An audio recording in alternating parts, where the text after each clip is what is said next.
ओम वंदे गौ मातरम। मित्रों, स्त्री तब भी कलंकित थी, स्त्री आज भी कलंकित है और पुरुष नरक का द्वार है। दोनों बातें आपको विपरीत लगेंगी, लेकिन जब ये दोनों बातें विपरीत होती हैं मित्रों, तभी दोनों साथ में सिद्ध भी होती हैं। क्योंकि जो लोग अच्छे हैं, जो अच्छा जीवन जीते हैं, जो स्त्रियां भी अच्छी हैं, पुरुष भी अच्छे हैं, या जहाँ कुछ स्त्रियों को प्रताड़ित नहीं किया जाता है, जहाँ स्त्रियों का सम्मान किया जाता है, वहाँ ये बातें लागू ही नहीं होती हैं। और वो पुरुष भी ऐसे नहीं होते, वो महिलाएं भी कलंकित नहीं होती, क्योंकि ऐसा हमने साफ अपने समझ में हम देख पाते हैं। लेकिन जहाँ स्त्रियां कलंकित होती हैं, वहाँ के लिए मैं आपको कहना चाहूँगी कि पुरुष भी नरक का द्वार होता है। अभी कैसे होता है, मैं आपको इस बात को बहुत अच्छे से स्पष्ट करके बताऊंगी। और मित्रों, यहाँ मैं अपने विचार व्यक्त करने जा रही हूँ, तो इस वीडियो पर कमेंट करने से पहले मेहरबानी करके, कृपा करके इस वीडियो को पूरा ध्यान से सुन लीजिएगा। क्योंकि ये बात जो मैं कहने जा रही हूँ, ये उन पुरुषों के लिए नहीं है, उन महिलाओं के लिए भी नहीं है जिन घरों में पुरुष अपनी पत्नियों का, अपनी महिलाओं का, अपने घर की महिलाओं का सम्मान करते हैं, जहाँ स्त्रियों को आपस में कॉम्पिटिटर नहीं बनना पड़ता किसी पुरुष के जीवन में अपने अधिकार को पाने के लिए, वहाँ सम्मान होता है। पर जहाँ सम्मान नहीं होता है, जहाँ एक दूसरे के प्रति द्वेष की भावना भर जाती है, ये वीडियो उन समाज के लिए, उन परिवारों के लिए जहाँ स्त्री को स्त्री से ही लड़ा दिया जाता है, या स्त्रियाँ स्त्री से लड़ती रहती हैं, ये उनके लिए है। मित्रों, ये जो मैंने आपको वाक्य कहा है ना, पुरुष नरक का द्वार है, इस संसार में मैंने मात्र और मात्र एक पुरुष को ये बात कहते सुनी है। वो हैं श्रद्धेय आचार्य श्री प्रद्युम्न जी महाराज, जो हरिद्वार में रहते हैं, स्वामी रामदेव जी के जो गुरु जी है ना, उनके मुंह से मैंने एक बात ये सुनी थी। आध्यात्म मार्ग की कुछ चर्चा चल रही थी, तब वो बोले थे कि जिस प्रकार पुरुष के लिए स्त्री नरक का द्वार होती है, उसी प्रकार पुरुष भी स्त्री के लिए नरक का द्वार होता है। ये आपको समझना होगा। जहाँ ये बात आती है, वहाँ साथ में ये बात भी उतनी ही लागू होती है। और मित्रों, उसके अलावा मैंने आज तक किसी से ये बात नहीं सुनी। और लोग ये तक कह देते हैं कि अरे शास्त्र में ऐसे ही थोड़ी लिखा है कि स्त्री नरक का द्वार होती है, तो मतलब इस बात को लेके चलते हैं और पुरुष अपने आप को वहाँ एकदम साफ सुथरा, एकदम नीट एंड क्लीन मान लेता है। उसको लगता है कि भाई हम तो जो करें वो सब कुछ अच्छा है, सब कुछ सही है, बस स्त्री ही जो करे वो गलत है। और उसको साबित करने में लग जाया जाता है कि भाई कैसे स्त्री को गलत साबित किया जाए। ध्यान से समझिएगा मित्रों, जो सभ्य समाज है, जो सभ्य पुरुष हैं, जहां सभ्यता से चीजें निभाई जाती हैं, उनके लिए ये वीडियो नहीं है। ये वीडियो उन पर बिल्कुल भी लागू नहीं होता, क्योंकि मेरे जीवन में भी ऐसे बहुत सारे पुरुष हैं, पर हाँ, ऐसे भी पुरुष हैं जिन्होंने अपने आप को नरक का द्वार बनाया और मेरे जीवन में भी कलह घोली है। ऐसे मेरे जीवन में भी पुरुष हैं, पर मेरे जीवन में वो पुरुष भी हैं जिन्होंने मेरे को बहुत ऊपर उठाई। तो मैं दोनों तरफ की बात करती हूँ, मैं कभी भी एक पक्षीय बात नहीं करती हूँ। इसलिए मित्रों, मैं आज ये वीडियो जो आपको देने जा रही हूँ, हाँ, पर कहा ना किन के लिए, वो मैं स्पष्ट पहले कर दिया है। अब आगे बढ़ते हैं मित्रों, कि यदि आप अपने हमारे इतिहास को देखें, हम जो जिस जीवन को जीते, हम जिस देश में रहते हैं, जिस संस्कृति को हम मानते हैं, क्योंकि जो हमारी संस्कृति को मानने वाला है वो हमारे इन विचारों को समझ सकता है। अन्यथा अन्य संस्कृतियों में तो ऐसा भी है कि भाई माँ एक नहीं होनी चाहिए, पिता एक हो तो भी विवाह हो जाते हैं, उन्होंने परिवार नहीं देखा जाता है। बहुत सी चीज़ें होती हैं कि जहाँ अपनी सगी बहन ना हो, मतलब शायद माँ जाई बहन नहीं है, पर शायद कुछ ऐसी स्थितियाँ बने तो उससे भी हो जाए। गोद ली हुई बेटी से लोग शादी कर लेते हैं। तो मतलब ये सारी चीज़ें बहुत से समाजों में हैं, पर हमारे समाज में ये चीज़ अभी तक तो नहीं है। तो मित्रों, मैं उस समाज की बात कर रही हूँ जहाँ हम अपने वेदों की बात करते हैं, संस्कृति की बात करते हैं। तो ऐसी स्थिति में मित्रों कुछ बातें सामने आती हैं। यदि हम अपने उस काल को देखते हैं जहाँ हम देवी देवताओं का काल मानते थे, सतयुग का काल मानते थे, आप देखिए उस समय क्या होता था। किसी ने भी आपके पास जितने भी चित्र हैं, देवी देवताओं के फोटो हैं, आप किसी में भी देखिए कि भाई किसी ने भी घूंघट नहीं किया है। हाँ, कभी कुछ मनुहार में वो ऐसे तान लिया, वो सिर्फ अपने पति के सामने, वो कुछ और नहीं। पर हाँ, आप बोले कि बड़ों का घूंघट है, ससुर का घूंघट है, जेठ का घूंघट है, कुछ भी नहीं है ऐसा। तो ये हमने अपने पुराने चित्रों में देखा है। अब धीरे धीरे जैसे समय बीता मित्रों, समय बीतने के साथ जो मुगलों के आक्रमण हुए, उसके बाद की जो स्थितियां बिगड़ी बनी, जो भी आप कह लो, अब मित्रों हमारे समाज में जो गंदगी नहीं थी, क्योंकि मैं आपको बता दूं, हमारी हिंदी और अपनी भाषाओं में गालियाँ नहीं है, जो मूल हिंदी भाषा से, जो मूल संस्कृत से जुड़ी हुई हैं। वैसे तो संस्कृत हर भाषा की जननी है, हर भाषा में वो चीज़ है, लेकिन जहाँ वो चीज़ थी ही नहीं, वहाँ वो गालियाँ कहाँ से आएंगी। आज जितनी भी आप माँ बहन की गालियाँ सुनते हो, आप अभी अपने मुंह में मन में बोल के देख लो, क्योंकि मैं बोल नहीं पाती हूँ, मुझसे गालियाँ निकलती नहीं हैं, तो आप बोल के देख लो, उनके सारे के सारे शब्द आपको अपनी भाषा के नहीं मिलेंगे, जो अपनी मूल भाषा है। यानी कि ये जो सारे शब्द आए हैं गालियों के रूप में, ये बाहर से हमारे लिए आरोपित किए गए हैं, और उसी के बाद मित्रों हमारे जीवन में इन चीज़ों का पदार्पण हुआ, जिससे हम कहते हैं कि स्त्री नरक का द्वार है, या कहो कि स्त्री कलंकित है। उससे पहले स्त्री कलंकित नहीं होती थी, उससे पहले स्त्री स्वच्छ होती थी, साफ सुथरी होती थी और देवी कही जाती थी। और मैं इसलिए बात कर रही हूँ ना, क्योंकि बाकी तो बहुत धर्म ऐसे हैं जिनमें स्त्रियों को कोई स्थान ही नहीं है। क्योंकि आपने पैगंबर सुना होगा, पैगंबर या कोई स्त्रीलिंग में कोई नहीं आई है। वहीं आप यीशु को मानते हैं तो उनको भी वहाँ भी देखिए कोई स्त्री नहीं है। माँ, उस यीशु की माँ को आप जो मानते हो उसके अलावा कोई स्त्री आपके नाम में नहीं मिलेगी, क्योंकि यीशु को पैदा करने वाली थी, इसलिए उनको मान लेते हैं, बाकी कोई नहीं मिलेगी। पर हमारे यहाँ सारे के सारे डिपार्टमेंट मूल पुरुषों के पास हैं। पर हाँ, धन की देवी है, सरस्वती देवी है, तो दुर्गा भी, दुर्गति नाशिनी दुर्गा वो भी देवी है। तो मतलब हमारे यहाँ तो परंपरा कुछ अलग है, वहाँ परंपराएं कुछ अलग है। तो मैं जिस परंपरा को जीतूँ मैं उसी परंपरा में बात करना चाहती हूँ। अब आपको मैं बताऊं कि हमारे यहाँ हो क्या रहा, हुआ कैसे, कलंकित कैसे हुई। मित्रों आपने देखा होगा, एक समय प्रथा चली थी देवदासी की, एक समय प्रथा चली थी नगरवधू की। नगरवधू किसे कहा जाता था?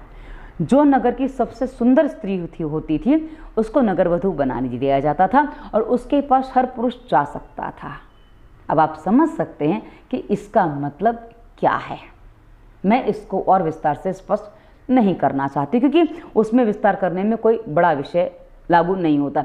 अब मित्रों जब पुरुष इस तरह अपनी दृष्टि बिगाड़ चुका था, उसके बाद अब सबकी तो ताकत नहीं थी कि नगर वधू के पास जा पाए या नगर की वेश्या के पास जा पाए। और मित्रों हमने कई जगह देखा है, इतिहास में भी सुनने को मिलता है कि नगर के बाहर या कहूँ कि गाँव के बाहर वेश्यालय हुआ करते थे, गाँव में नहीं होते थे। और हमने ये सन्यासियों के लिए कुछ बातें ऐसी भी सुनी है, क्योंकि दबे मुँह ये बातें सुनने को समझ में आ जाती हैं, मिल जाती है सुनने को, कि यदि साधु का कभी मन बिगड़े तो वो नगर वधू के पास चला जाए, आसपास किसी के ऊपर दृष्टि ना बिगाड़े, क्योंकि आसपास दृष्टि बिगाड़ने से आपका दृष्टि दोष तो लागू होगा, उसके साथ ही उसमें एक जो कहते हैं ना आपको कलंक लगने की संभावनाएं बन जाती हैं। इसलिए बीच में एक बहुत बड़ा एक शेर मैंने पढ़ा था कि जब शहर की वेश्या ने, कुछ शब्द उसके बराबर याद नहीं रहे, भावार्थ ये था कि शहर की वेश्या ने जब जीवनी लिखने की सोची तो बड़े बड़े शहर के बड़े बड़े उद्योगपतियों ने आत्महत्या कर ली, बड़े बड़े लोगों ने आत्महत्या कर ली, कुछ ऐसी बात थी वो।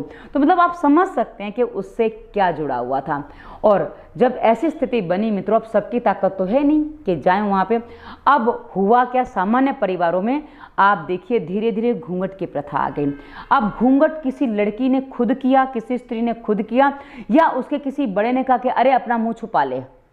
वो स्त्री भी हो सकती है, पुरुष भी हो सकता, उसका पिता भी हो सकता, उसका भाई भी हो सकता, उसकी माँ या उसकी बड़ी बहन, उसकी भाभी, कोई भी हो सकती, क्योंकि उसने देखा कि फलाने व्यक्ति की दृष्टि तेरे ऊपर बिगड़ रही है तो तू अपना चेहरा छुपा ले। उस लड़की को समझ में आया नहीं है वो बात का विषय, पर हाँ उसने भी अपना चेहरा किसी के कहने पर छुपा लिया। अब उसको मन में प्रश्न ये भी आया कि मैं अपना चेहरा क्यों छुपाऊं, लेकिन पुरुष ये जानता है कि पुरुष का सामना पुरुष ही कर सकता है, और पुरुष यदि पुरुष से ही डरता है, यदि पुरुष किसी स्त्री के साथ है तो स्त्री सुरक्षित मानी जाती है। और ये हमारे समाज में हमने देखा भी है कि यदि किसी स्त्री के साथ पुरुष नहीं है तो वही स्त्री फिर सबकी प्रॉपर्टी समझी जाती है। ये भी हमने समाज में देखा, प्रॉपर्टी समझी जाती है, मतलब लोग उसको ऐसा समझते हैं। वो कौन समझते हैं? समझने वाले सारे पुरुष ही होते हैं। और मित्रों इसके आगे की बात एक बता दूं कि हमने जितने भी वैश्यालय देखे हैं, आप देखिए, हाँ महिलाएं भी कलंकित रही हैं, वरना राजा भृतहरि इतने सारे नीति शतक और सौंदर्य शतक लिखने के बाद, श्रृंगार शतक लिखने के बाद वो वैराग्य शतक नहीं लिख पाते थे, उनको वैराग नहीं आता। वैराग उनको अपनी मूल रानी से आया था। तो ये वाली बातें भी हुई हैं। पर मित्रों हम फिर भी देखते हैं कि बहुपत्नी प्रथा रही है और साथ ही वैश्यालय भी रहे हैं, और वैश्यालय अधिकांश पुरुषों के लिए रहे हैं। महिलाओं के लिए वैश्यालय अब जाके थोड़े बहुत बनने लगे हैं, पर मित्रों वो भी मैं कोई अच्छी बात नहीं मानती हूँ, मैं उसको कलंक ही मानती हूँ, क्योंकि वो महिलाएं जो वैश्यालय उसको भी हम कलंक मानते हैं, लेकिन हाँ ये भी कलंक ही है।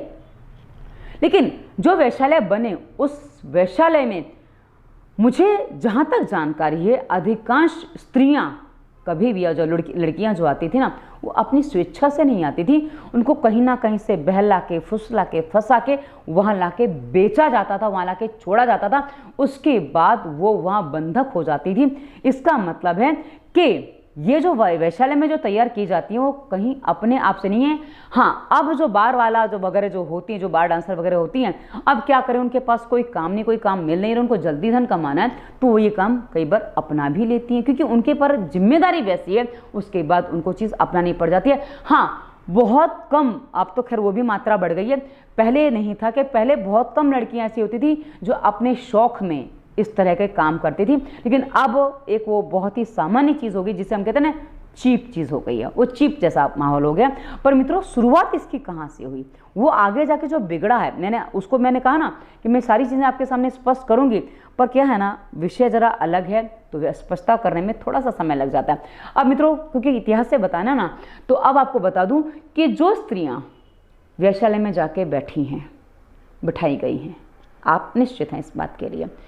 अब मित्रों, किसके लिए बिठाई गई हैं? किसी पुरुष के लिए, किसी पुरुष द्वारा। हाँ, वहाँ की संचालिका हो सकता, कोई स्त्री हो, लेकिन उनको कंट्रोल करने के लिए, रोकने के लिए वहाँ बहुत सारे दलाल कहे जाते हैं, वो दलाल होते हैं, और उन दलालों को बाकायदा चीज़ें, उपहार वगैरह, वो मेहनताना वगैरह दिया जाता है, वो वसूलते भी हैं। तो मित्रों, ये जो स्थितियाँ बनती हैं।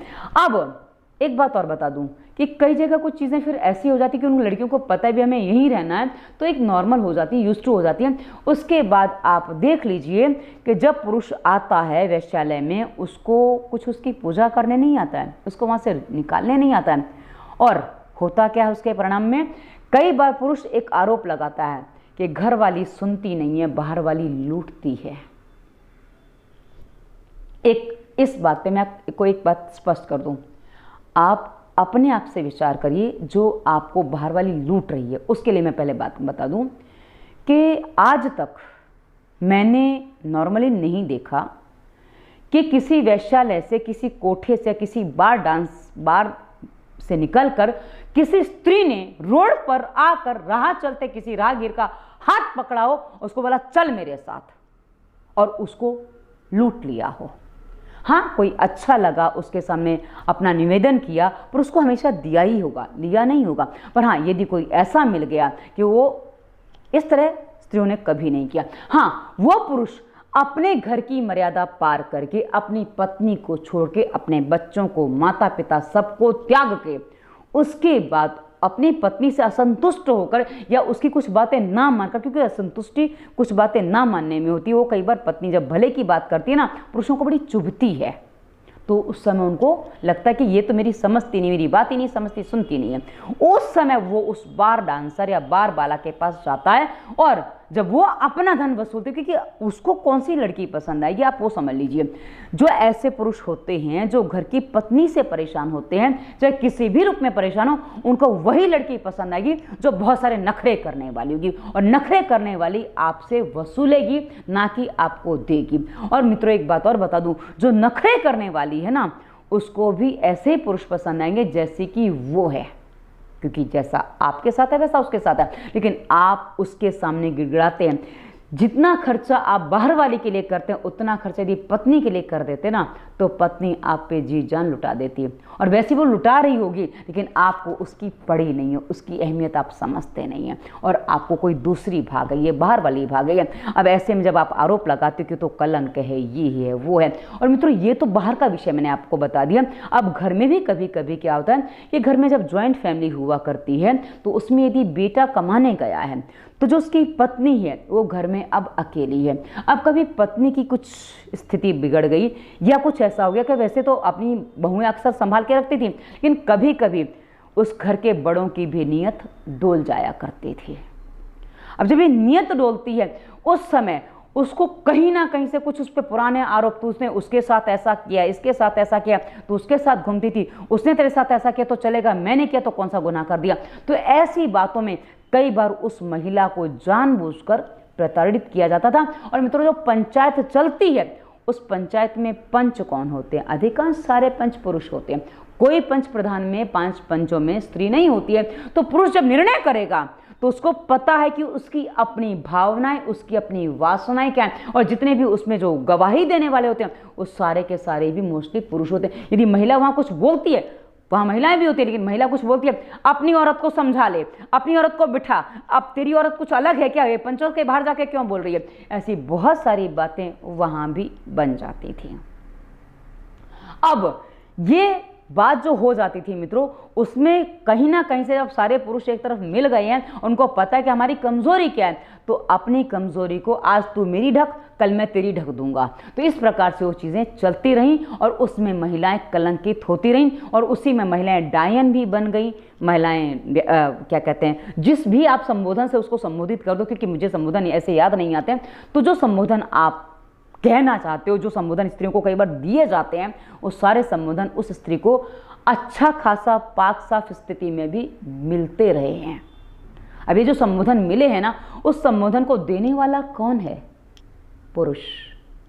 तो पुरुष क्या स्त्री के लिए नरक का द्वार नहीं हो गया? क्योंकि उसने अपनी वासना पूर्ति के लिए, अपनी इच्छा पूर्ति के लिए स्त्री को कहीं ना कहीं किसी ना किसी रूप में, किसी ना किसी तरह से विवश किया। और इस पर मित्रों हमारा इतिहास, हमारा जो साहित्य भरा पड़ा, हमारी फिल्में भरी पड़ी हैं, राम तेरी गंगा मैली से लेकर चरित्रहीन से लेकर ना जाने कितनी सारी फिल्में, जिसमें ये बात बहुत अच्छे से वर्णित की गई है। और हाँ, पुरुष इस तरह फंसाए जाते हैं, ऐसी फिल्में जो पारिवारिक फिल्में हैं। और पारिवारिक फिल्मों में मैं आपको एक बात बता दूं कि वो पुरुष स्त्री के रूप रंग में वशीभूत होकर कुछ गलतियां करता है उसके बाद, पर हाँ उसमें लास्ट में बताया जाए भी स्त्री सुधर जाती है, वो बात अलग है मित्रों। पर हाँ, सच्चाई में कई बार नहीं भी सुधरती, ये भी होता हमने देखा है। पर ये कब होता है? जब एक पुरुष किसी स्त्री के मोहजाल में फंस जाता है, तब होता है मित्रों। प्रेम अलग विषय, मोहजाल अलग विषय, दोनों में भूमि जमीन आसमान का अंतर है। यदि आप इस बात को समझेंगे तो आप इस बात की स्पष्टता कर पाएंगे। अब मित्रों, ये तो मैंने उस समय की बात की जब स्त्रियों पर बहुत सारे ना जाने डायन और ना जाने क्या क्या होने के आरोप लगा दिए जाते थे। अब धीरे धीरे समय बदला, स्त्री ने उस चीज को अपने अंदर से स्वीकार किया है कि मेरे साथ ऐसा होना ही है, क्योंकि उसने जब अपने बड़ों के साथ होते देखा, अपनी बड़ी महिलाओं के साथ होते देखा, तो धीरे धीरे जो समय बदल रहा है ना मित्रों, उसी कारण से समय बदल रहा है कि अब स्त्री भी स्वच्छंद होती जा रही है और उसको भी बॉयफ्रेंड चाहिए। क्योंकि जब जितनी आवश्यकता एक स्त्री के शरीर की पुरुष को होती है, उतनी ही आवश्यकता एक स्त्री को पुरुष के शरीर की भी होती है, उसी रूप में होती है जैसे पुरुष को होती है। लेकिन स्त्री की आवश्यकता है तो भाई वो तो कलंकित हो जाती है। स्त्री डिमांड कैसे कर सकती है? स्त्री बोल कैसे सकती है? नहीं बोल सकती, तो वहां वो कलंकित हो जाती है। लेकिन यदि वही काम पुरुष कर जाए तो कोई समस्या नहीं है। स्त्री बलात्कार भी कर दे, आप देखिए ना, बलात्कार करने के बाद पुरुष तो सीना तान के घूमता रहता है।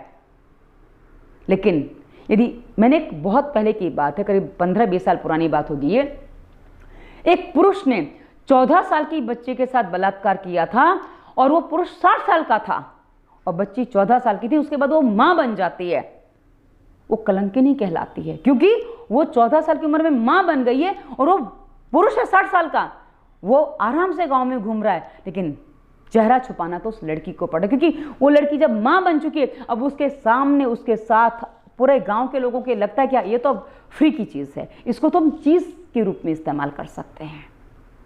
तब ये लगता है मित्रों कि वाकई स्त्री के लिए पुरुष नरक का द्वार है। स्त्री कलंकित है, पर कलंकित क्यों है?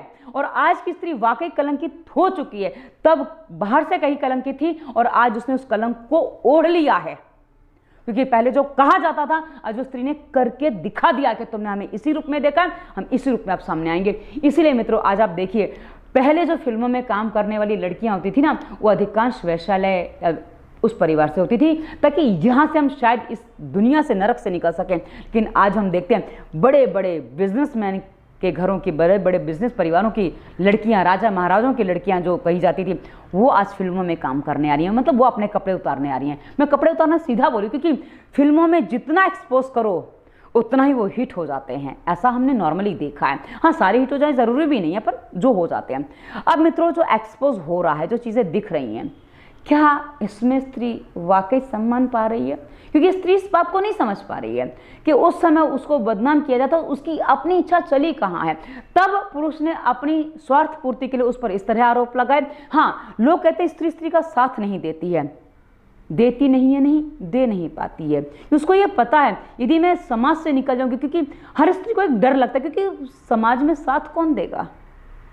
स्त्री भी इस स्त्री का कितना साथ दे पाएगी? और यदि 4 स्त्रियां अकेली हैं और उस पर 20-25 पुरुष अटैक करते हैं, तो 4 स्त्रियां कुछ नहीं कर पाएंगी। और वो होता रहा है, ये हमारे समाज में हुआ है, इसलिए चीजें वैसे होती हैं। कहा ना, ये उन परिवारों में बिल्कुल भी नहीं जो सभ्य परिवार हैं, उनके घर की लड़कियां भी सुरक्षित, और वो ये मानते भी नहीं है, लड़कियों को कलंकित भी नहीं करते हैं, और वो पुरुष नरक का द्वार भी नहीं है। लेकिन जहाँ ये चीज़ें ऐसे चलती हैं, जहाँ स्त्रियाँ कलंकित होती हैं, वहाँ पुरुष भी नरक का द्वार बन जाता है। और ये हमने अपने जीवन में बहुत रूप में देखा है, क्योंकि जब मेरे साथ जो चीज़ें हुई हैं, मैं अपने जीवन की बात करूँ तो जब मैंने ये पतंजलि योगपीठ का किया था, तो मेरी एक चाची सास, उन्होंने कहा था वो बाबा रामदेव के पास जाएगी तो मेरा बेटा क्या करेगा, मेरा बेटा बाहर ही घूमेगा ना। ये मैंने भी सुना है, और मेरे अपने भाई ने भी मुझे एक बात कही, तुम अपने पति को नहीं संभाल पाई। मैं कहा हाँ, उसमें तो बुद्धि नाम की चीज़ ही नहीं थी कि अपने आप को संभाल लेता। तो ये चीज़ें हमारे साथ होती हैं, पर फिर भी हम उस चीज़ से आगे निकल जाते हैं। और मित्रों, स्त्री यदि थोड़ी कमज़ोर पड़ जाए, क्योंकि मैं इस बात के लिए धन्यवाद देना चाहूँगी अपने आस पड़ोस का, कि भले मेरे अपनों ने मेरा साथ नहीं दिया, हम जैसी औरतों का ना मायका होता है ना ससुराल होता है, हम बस अपने आप में ही होते हैं।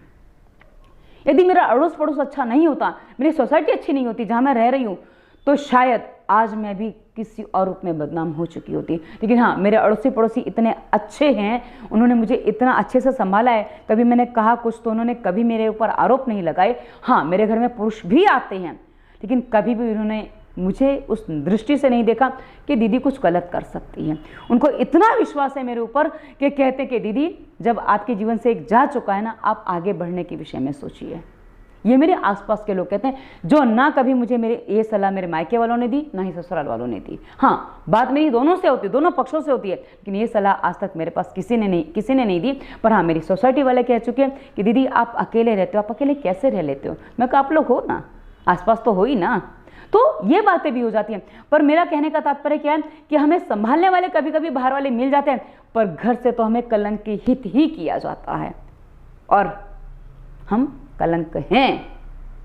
हम अपने समाज के लिए कई बार इसी तरह से कलंक बन जाते हैं।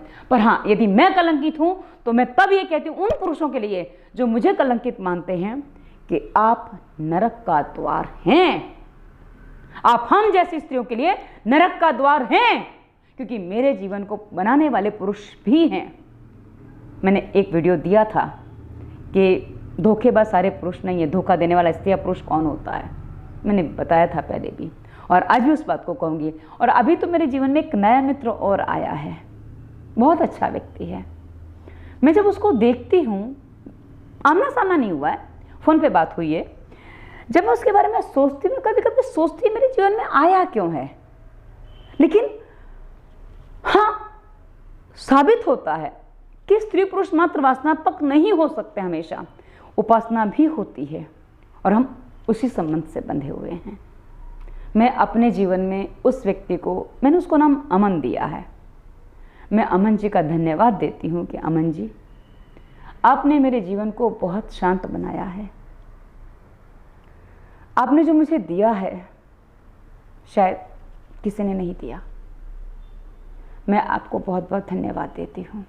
हाँ, उससे पहले देव आए, उन्होंने भी बहुत कुछ दिया मुझे। देव ने सिखाया कि प्रभा तुम काफ़ी कुछ कर सकती हो, लेकिन देव के साथ कुछ चीज़ें शांत नहीं हो पाई थी जो अमन जी ने शांत कर दी। और भागवत काका तो है ही अपने आप में एक ऐसे व्यक्ति कि जो मुझे बहुत सारी चीज़ें, तुम अस्तित्व में हो प्रभा, वो मुझे सिखा देते हैं। मुझे कई बार वो कहते हैं कि प्रभा तुम ये जो निर्णय कर रही हो, किसी ने कहा इसलिए तुम्हें ऐसा लगा कि तुम्हें लगता है। मैंने उनको कई बार बोला, मैं कहा काका मुझे जो लगता है वो तो मैं कभी महसूस ही नहीं कर पाई, क्योंकि दुनिया ने महसूस करने ही नहीं दिया। दुनिया ने हमेशा ये दिखाया कि तुम ऐसा करो, तुम ऐसी हो, पर आप ये महसूस करवाते हैं कि नहीं प्रभा, तुम्हारी अपनी भी एक व्यक्तित्व है, तुम अपने आप में एक निर्णय ले सकती हो। तो मेरे जीवन में कुछ लोग हैं ऐसे, एक सन्यासी हैं, वो कभी कभी मुझे क्रिटिसाइज कर देते हैं मेरी ऐसी वीडियो को। अक्सर इस वीडियो के लिए वो कुछ ना कुछ ज़रूर बोलेंगे कि तुम उबाल निकाल देती हो। वो कहते हैं भगवान तुम्हें पुरुष एक बार ज़रूर बनाए। और मेरे एक मित्र हैं, वो कहते हैं मुझे स्त्री नहीं बनना। वो स्त्रियों से इतना, मतलब स्त्रियों की समस्याओं से इतना कतराते हैं, और वहीं वो कहते हैं कि तुम्हें भगवान एक बार पुरुष जरूर बनाए। सन्यासी मित्र हैं मेरे, वो अक्सर ये बात मेरे को कहते हैं। तो ये बात मैं आपको इसलिए बता रही हूँ ना, क्योंकि कहा ना दोनों तरफ हर चीज़ें हैं। मेरे जीवन में नरक बनाने वाले पुरुष भी हैं, तो इसी जीवन को सार्थक बनाने वाले कुछ पुरुष भी हैं। तो नरक का द्वार पुरुष है, लेकिन उसी के लिए जिसके लिए स्त्री नरक का द्वार है।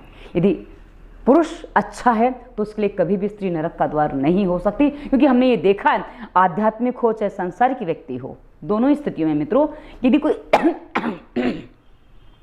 आध्यात्मिक व्यक्ति है, उसकी स्त्री यदि बुरी है तो उसको ईश्वर की प्रेरणा मानता है, और अच्छी है तो ईश्वर का धन्यवाद देता है, क्योंकि उसको लगता है कि अच्छी है तो मेरे जीवन के उद्देश्य को पूर्ति करने में सहायता दे रही है, और बुरी है तो मानता है कि चलो इस बहाने मेरा मोह छूट रहा है। ये अच्छे लोगों की निशानी है। जो अच्छे पुरुष होते हैं ये कभी भी स्त्री को कलंकित नहीं करते, तो ये खुद भी कलंकित नहीं है और ये एक अच्छे व्यक्ति हैं। वही मित्रों, स्त्री जब कलंकित होती है, क्योंकि मैंने एक बात सुनी थी, हमारी एक माता जी हैं, उन्होंने एक बात बड़ी अलग कही थी। उनका मन नहीं था विवाह करने का, उनका इच्छा थी संन्यास लेने की। उन्होंने कहा अपनी माँ से, मुझे संन्यास लेना है, और वो दिखने में बहुत सुंदर है माता जी। आज भी उस 75-80 साल की उनकी उम्र होने जा रही है, 75 साल के ऊपर ही पार कर चुकी हैं, पर आज भी दिखता है कि हाँ वो आज कैसी दिखती हैं। हाँ, हाइट बड़ी लंबी चौड़ी, पंजाब पाकिस्तान से सिंध प्रांत से आई थी, वो बंटवारे में शिफ्टिंग हुई है उनकी। तो जब उनको देखते मुझे बड़ा अच्छा लगता है माता जी को। तो उन्होंने एक बात मुझसे कही कि बेटी, जब मैंने संन्यास लेने की बात की, मेरी माँ ने कहा तू संन्यास लेगी तो बहुत सारे तपस्वियों की तपस्या भंग हो जाएगी। इसका मतलब आप समझ सकते हैं ना, क्योंकि एक स्त्री वहां कुछ गड़बड़ कर देगी, क्योंकि वो पुरुष स्त्री के मोह के पीछे पागल है, ये स्त्री जानती है। इसलिए कई बार स्त्री का विरोध भी करती है कि तू ऐसा मत कर, तू ये गलत हो जाएगा तेरे लिए। जो स्त्री की दुश्मन है ना मित्रों, वो क्यों है? दहेज वगैरह मांगना जो परिवार में आ चुका, वो चीज़ एक अलग विषय बन जाता है, क्योंकि वहाँ जो स्त्री ने पुरानी पीढ़ियों में देखते वो चली आ रही है, बस उसको फॉलो कर रही है, उसको नहीं पता इसमें क्या है कहाँ है। पर हाँ, वो जैसे मेरी माँ, अपनी माँ की बात कर लूँ, वो मेरे पति के साथ मेरे उनकी भरपूर इच्छा रही, हमेशा रही, जो उसने कुछ भी किया, क्योंकि उन्होंने मेरे को ऐसी ऐसी बातें बता दी कि ऐसा था वैसा था, चलने दो, पर मैं उसके लिए तैयार नहीं हुई। तो बदलाव मैंने अपनी पीढ़ी में कर लिया, वो बदलाव नहीं कर पाई, क्योंकि उनके पास इतनी समझ ही नहीं है, वो बदलाव नहीं कर सकती हैं। पर हाँ, मेरी पीढ़ी में मुझे समझ आया, मैंने बदलाव कर लिया है। ये बातें मित्रों मैंने बहुत लंबी कर दी हैं, पर क्या करूँ, ऐसे विषय जो होते हैं ना, कभी कभी समझ में नहीं आता क्या है, पर स्पष्टता ज़रूरी हो जाती है। और अपनी भावनाओं की व्यक्तता हर जगह नहीं मिल पाती, ऐसी जगह मिल पाती है। अब ये वीडियो आपको कैसा लगा? इसमें जो मेरे विचार हैं, आशा मैं अपने जो मैंने विषय दिया है उसके साथ न्याय कर पाई हूँ, और नहीं कर पाई हूँ ऐसा आपको लग रहा है तो कमेंट करके बताइएगा। हम आपको आगे और भी इस विषय पर वीडियो देंगे, ताकि हम अपने समाज में एक नई जागृति ला सकें। जो समाज आज भटक रहा है, उस भटकन से हम बाहर निकलने का प्रयास करें, क्योंकि हमारा उद्देश्य दवा मुक्त भारत तो ये तभी बनेगा जब हम अपने भटकने से अपने आप को बाहर निकाल पाएं। क्योंकि सभ्य समाज परेशान नहीं है, परेशान वही है जो दोषारोपण करता है, जो एक दूसरे पर आरोप लगाता है, वही परेशान है। इसी वीडियो के डिस्क्रिप्शन में दवा मुक्ति वायरस के प्रभाव प्लेलिस्ट में विस्तार से हर रोग पर वीडियो दिया, उसके आगे और भी लिंक दिए हैं। एक बार डिस्क्रिप्शन पूरा खोल के चेक करके देखिएगा, ताकि आपको आपके काम के कितने सारे वीडियो पता चले और फॉलो करो तो समाधान मिले। और आगे हमने इंस्टाग्राम, फेसबुक का लिंक दिया, जहाँ मोटिवेशनल थॉट्स वगैरह देते हैं, आप हमें वो फॉलो करिए। और अंत में नंबर दिया है, आपके हर रोग का समाधान मैंने ऊपर बता रखा है, लिंक चेक करेंगे मिल जाएगा। उसके बाद भी आपका प्रश्न है तो कमेंट करिए, हम आपको हर प्रश्न का उत्तर देते हैं, कमेंट को रिप्लाई हम करते हैं।